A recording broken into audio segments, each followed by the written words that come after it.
Redditors who spend a lot of time in seclusion, at sea, in the air or out in the wilderness, what's the creepiest or most mysterious thing you've seen, found or experienced? I spent an entire year in my cousin's finca in Colombia. It's very deep into the mountains and 90% of his land is covered in forest. That whole year was basically one massive nope. I can say that at least every other day something completely crazy would happen. One of the things I remember the most was La Ronda. One day I was picking some tomatoes when suddenly the whole mountain goes silent. Not a single animal made a sound. Note that this is Colombia and there are many birds there.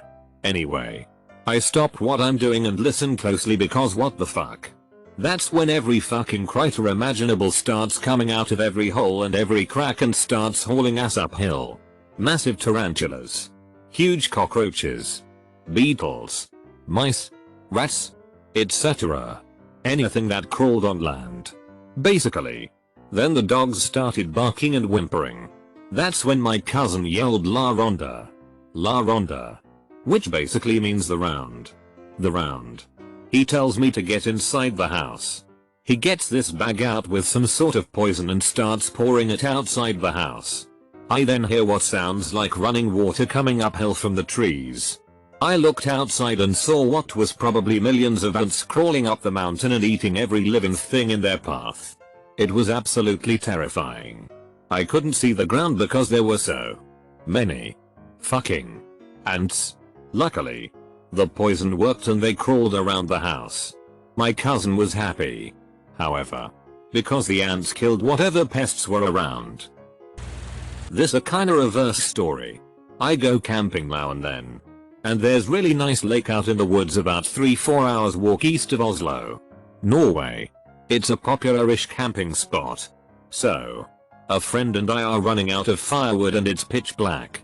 Bad planning plus whiskey drunk, so we grab our flashlights and head out to get some more bits and pieces to keep the fire going. Now, the lake is large and dotted around the lake we can see about 3-4 fires going. Other happy campers. One campsite in particular is rowdy. It's a good 200 meters across the lake but we can hear them chanting and singing football songs and generally be obnoxious. It's about 2 AM now and we want to sleep. I can do this weird thing with my voice. I let all the air out of my lungs and then breath in really fast and tighten my voice box. I can create this ungodly banshee inhuman scream that is loud and does not sound human. So I go for it.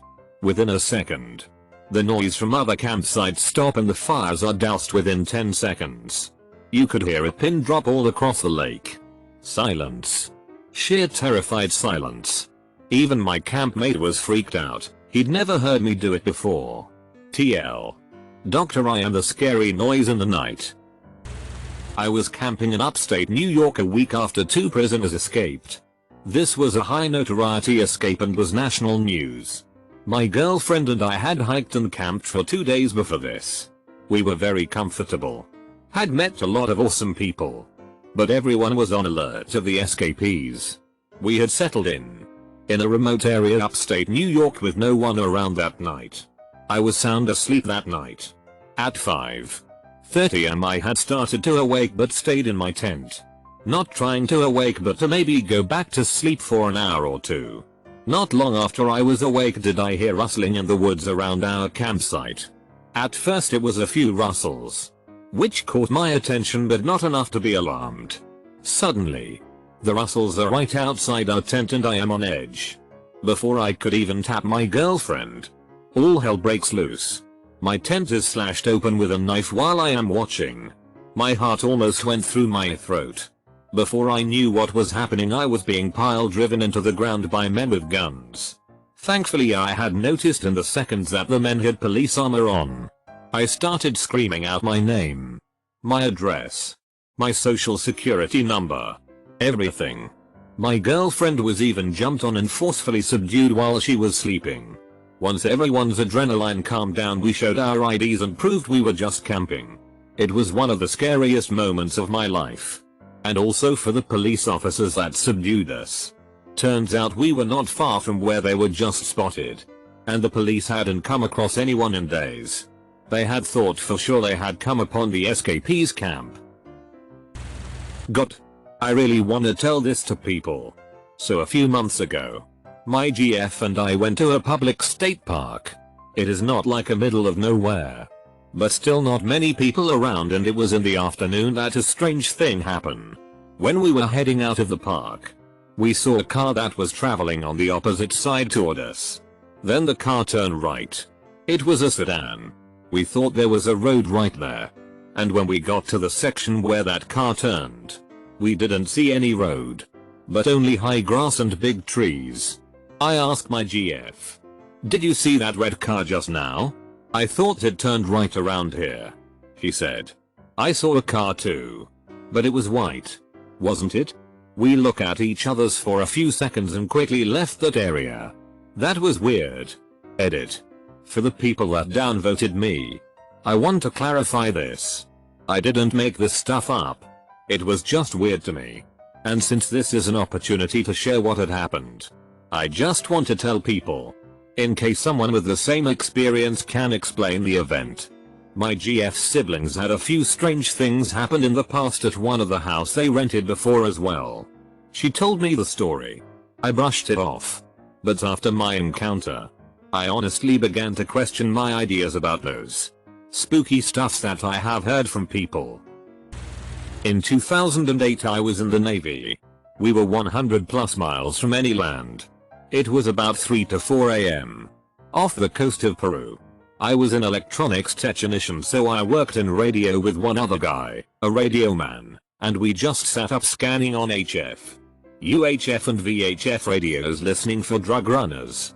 We intercepted a UHF signal that played a short piano preamble, followed by a haunting, computerized sounding woman's voice reading numbers. 11, 9, 4, 6 etc, etc. This went on for about a minute. Then the preamble repeated, followed by the same number sequence. Then it was gone. We recorded the transmission, wrote the numbers down, informed the captain, and shortly a message was sent off to the area commander about the strange message. The reply we received was to disregard. Creeped me right the fuck out. I came to find out that this is a numbers station, and while the phenomenon is not entirely understood, it's likely a method for getting a secure message or code to an intelligence agent in the field, over an insecure method of communication. Since the numbers could be attached to a one-time code, it's basically indecipherable. TL. Doctor intercepted creepy numbers station transmission while in the Navy. Scared the bejesus out of me. 2 years ago I lived in a fly-in community in northern Manitoba. I lived there for 2 years and tried to experience everything the location had to offer. I got into hunting and took to exploring around on the ski-doo that was at my disposal. One day I went grouse hunting down the ice road on the ski-doo. I had been out for a while in -35°C and managed to get a grouse. After I got the grouse, my only thoughts were on getting home. It was only then I realized how cold I was. I was already shivering and I was about 17 kilometers away from the town. I hadn't seen anyone all morning either. As I started back I could only go so fast. Otherwise the wind would wick away any heat my gear had trapped. That was the first time I really felt mortal. That was the first time I realized that if I stopped moving, I would die. It took me well over an hour to get back near civilization. When I finally got in the door I was frantic. My wife realized I was in the beginning stages of hypothermia and pushed me to alternate between jumping jacks and push-ups while she prepared me something warm to drink. That was probably my creepiest experience. That is the last time I will go out alone like that. If this community ski-doo had have quit on me, which was very possible, I would have needed some quick thinking to make it out of there. Lots of dumb choices that day. Friend and I went camping when we were around 18. Found an awesome flat area off the side of a rather steep hill that overlooked the lake nearby. I can't remember the name of the lake, not important. But it was large enough that we couldn't see the other side. We were there for a couple of days. Were fishing. Setting a couple snares. Pretty much pulling a survivorman. On the third night we hadn't lit the fire yet. We wanted to see the stars. Being Toronto kids, We rarely got to see too many. Sure enough. Moonless night. No light source around anywhere. And there are the stars. I pointed out a few passing satellites. I miss having such great vision. He named off the constellations that he knew. We were chatting, then we saw it. On the horizon. A small and very bright red dot appeared. Looked like a gun laser dot. We both sat there racking our brains and making aliens jokes. But sure enough, it was getting closer. Soon it was the size of a dime. Then a quarter. But it's taken the shape of an eye. And yet it got closer and closer. We started thinking that maybe it was a forest fire or something. Maybe it really was aliens with a nervous laugh. I remember him getting his hunting knife out of its sheath. And I did the same. Ready for anything. Finally, it's the size of a football. Actually lighting up the area we were in. We were able to see the red glow off the trees. And the lake. About here is when I realized we were looking at the rising blood moon. The lake was perfectly still and the moon was reflecting off of it. He physically slapped himself into a facepalm. We were city kids after all. Advice to everyone in this thread. Camping in a new area? Check with the state national park you'll be camping in. Even if it's not a fee area or if you'll be camping where you're technically not supposed to be. It's always a good idea to check in with them and see what they have to say. Sketchy people been around? They'll tell you. Bears in the area? They know that too. That is more or less common sense, but if you're ever out surveying, caving, camping or hiking in the middle of goddamn nowhere, I'm talking 60+ miles from a house in the middle of the desert, check in with the nearest Bureau of Land Management office. They'll likely not give two shits about you camping for a little while. They'll know you're there if anything goes wrong, and they can give you a little information on the area before you head out. It might not seem like a big deal at the time, but it can really save your ass if you're in a bind. I worked in New York Harbor for quite a few years on tugboats, assisting large ships in and out of the harbor. I work offshore now and fortunately haven't seen anything too creepy out here. To set this up, spoiler being that it's not supernatural. New York Harbor is busy. All commercial boats communicate with each other on one VHF station. If you're interested, get a VHF handheld and tune into VHF 13 sometime. Where we're going, what we're doing, how we're going to meet, etc. Everyone uses this station. Rugs, badges, ships, ferries, Coast Guard, well-crewed, yachts, etc. So it's jam-packed. Always squeaking. Pretty annoying sometimes. I came into work a day after Hurricane Sandy hit New York City. Disregarding the hazards of driving the roads on Staten Island where the boats are stationed. The entire harbor was shut down due to fears of debris and shoaling caused by the storm surge. For the next week, I sat on the boat, getting paid, waiting for the harbor to open. The point I'm getting to is that the radio was dead silent. One of the busiest and congested waterways in the US, and nobody was moving. Nobody was talking. You could turn the interference rejection all the way down, the volume all the way up, and only hear a faint background buzz. It just felt wrong, unnatural, a bit of a post-apocalyptic vibe. Anyway, that's my creepy sea-related story. I once climbed the wrong couloir on the Middle Teton after getting bad route advice. My camera worked fine before and after entering the couloir, but when I tried to take pictures from the base it showed only weird ghostly images of the rock with half the pixels missing. I ended up stranded alone on a ledge at 12,500 feet with no sleeping bag. Search and rescue said I was the third person they knew about soloing the route that year. One died and the other barely survived with a severe brain injury. I turned out okay, but a dude died the same night on the route I should have been on. Not sure what my camera was trying to tell me. I used to live in Spain because my father was a government official. We lived near an area that was frequented by pilgrims. I saw a few dead bodies while I was there. A lot of the pilgrims are really old, and they can't handle the physical toll that the hike takes. So they suddenly drop dead. Or they rest on the side of the road and they never wake up again. I once had the displeasure of seeing one of the corpses up close. The face of the dead woman was contorted. She looked terrified, like death had taken her by surprise. As for supernatural, I remember in 2013 I got up early and I traveled to a path that was frequented by pilgrims.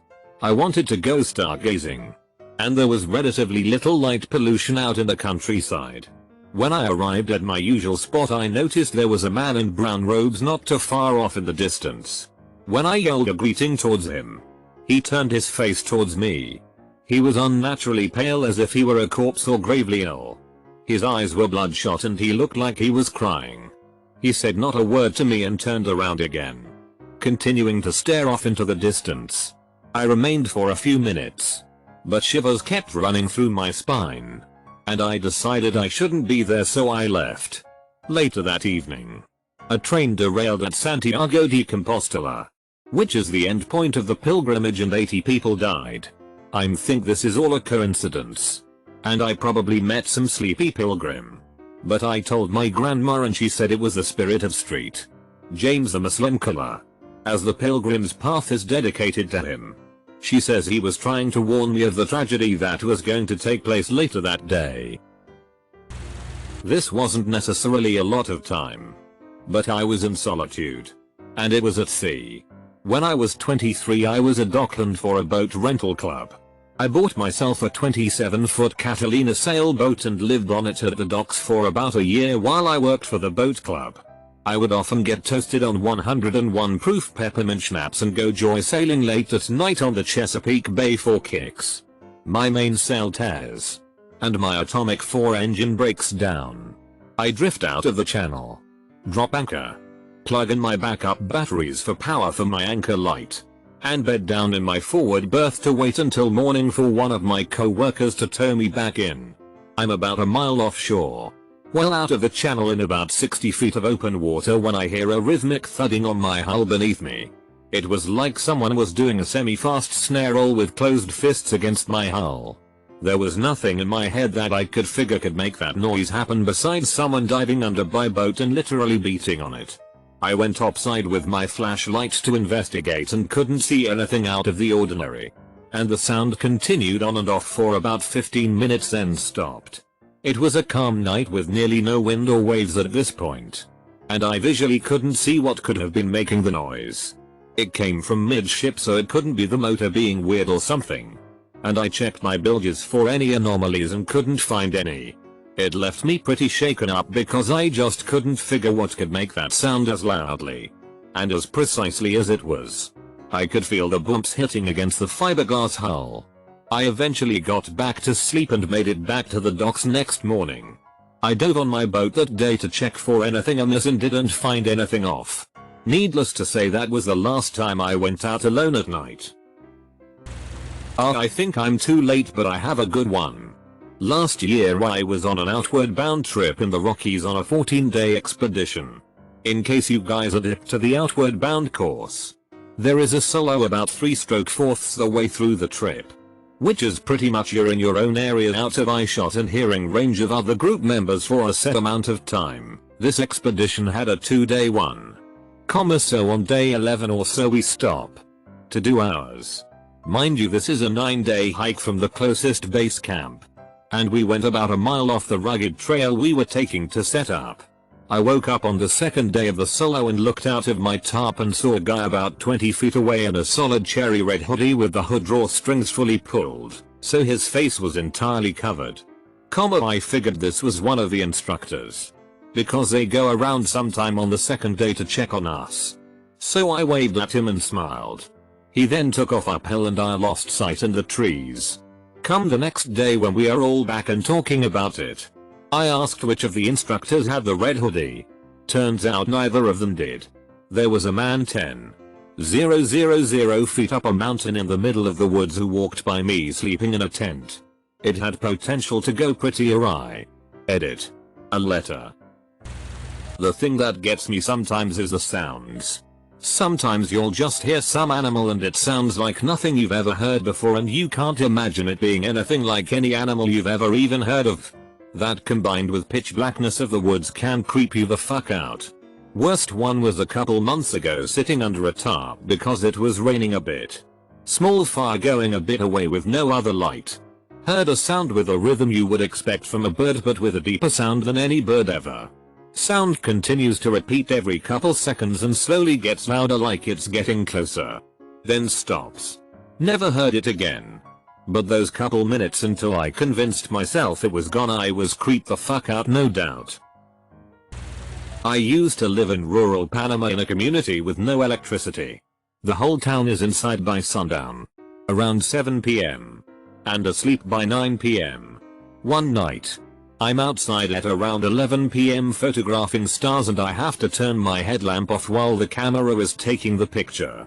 Usually about 30 to 150 seconds at a time. 30 to 150 seconds of almost complete darkness. When I finish a photo, I'll turn my headlamp back on and look at my camera to adjust settings and take another shot. One time when I turned my headlamp on, I saw a pair of eyes just about 15 feet away in the bushes staring at me.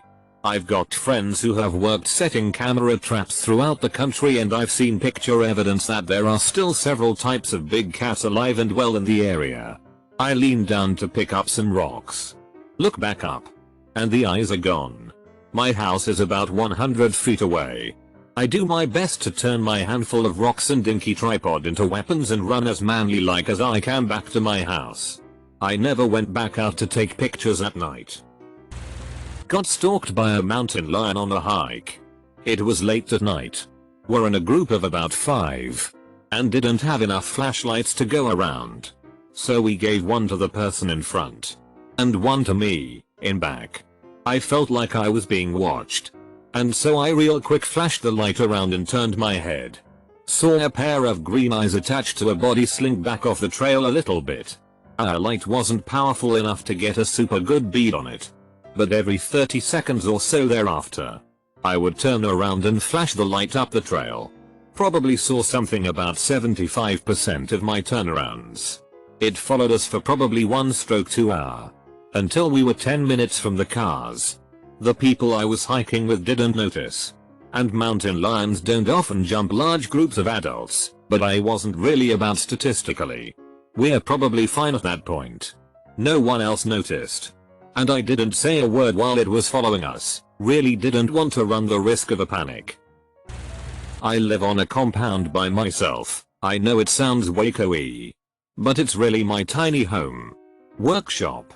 And a couple of other buildings for food equipment storage and a guest room. One bad snowstorm knocked my area hook. So I decided to hunker in for the long haul. I spent almost 2 weeks without leaving. 3 days in, I get woken up to a knock at the door. I get up to answer it and halfway there, I realize the only way this guy could knock on my door is if he broke the lock. So I grab my shotgun and ask him through the door who he is and what he wants. Guy says nothing and keeps banging.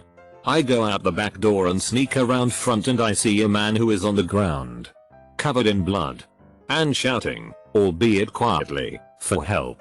Turns out he was driving and crashed and dragged himself 5 miles down the road until he came to my place. By then he realized that I forgot to lock the bottom part of the gate and weaseled in. Luckily he survived. Posted this previously. The creepiest dive of my life. 2 buddies of mine and I were on a night dive in the Puget Sound hunting prawns. It was about 1 AM and we're a good 100 feet deep. The pitchiest black you could imagine. We used to do this thing on night dives where we'd get in a circle, turn off our lights, then stir up the water and watch the bioluminescence float around us like floating stars in a black watery space. Beautiful. Only this one time we turn off our lights, stir up the water, and the water glows just enough to reveal a 4th person sitting in our circle. We were at a dive resort so it wasn't so odd to see another diver. Only it was 1 AM. We'd seen no one else prepping a dive at the dock. He was also alone, which was odd considering the dangerous conditions of a night dive in those waters. And he had no fins or gloves. I don't know how he swam so well without fins or didn't get hypothermia without boots or gloves. We wore dresssuits because it was so cold, but this dude was in a wetsuit with exposed skin and we thought we saw a giant gash in one of the legs. So the 3 of us all notice him and we're too fucking scared to move. I can hear my buddies panting in their eggs. And the guy just smiles and waves. Then swims away. Whenever you think you're alone and someone just shows up. Like in an alley at night. It's weird as fuck. 100 feet underwater at night is terrifying. I used to work at a weather station in northern Canada. It was a 24-hour place, so it was manned round the clock. And often by someone who was awake. I worked nights many times and I didn't see much creepy stuff. But heard a lot. Fairly nearby was a place where a couple of local guys housed their sled dog teams. You'd hear them yipping and barking now and then, and it was quite routine. Other times, it was apparent that a bear or wolf was over there and bugging them in their cages. Because it was a lot more than normal barking. It was the sound of shit scared dogs freaking out. I only heard this next thing happen one time. But pretty clearly something had gotten in there and killed at least one dog. I heard the sound of a living critter screaming while it was being killed. And it totally knew it. There is no other way to describe it. If you heard it, you'd know. When I was a teen, I used to go off-roading mountain biking in the big forested parks in my suburban town. I had been gone for a few hours and was nearing the farthest end of the park. It was starting to get late and I was deep in the mudded, secluded trails. I turned a sharp corner on part of the trail and saw a man. Disheveled. Maybe in his mid-40s or 50s, just standing there. I was surprised and it stopped me in my tracks about 10 feet away from him. The trails were really narrow and for me to turn around in the dense woods would leave me vulnerable to this guy if he decided to jump me or something. So I just stood there for a minute. We both looked at each other blankly. I said, "Hi. Can I get past you please?" He didn't say anything for about another minute. Then he spoke. "Would you like a blowjob?" Double quote. Needless to say, I backed up really fast, spun my bike around, called him a creepy motherfucker and rode off. 3 things that happened on my first deployment. 1.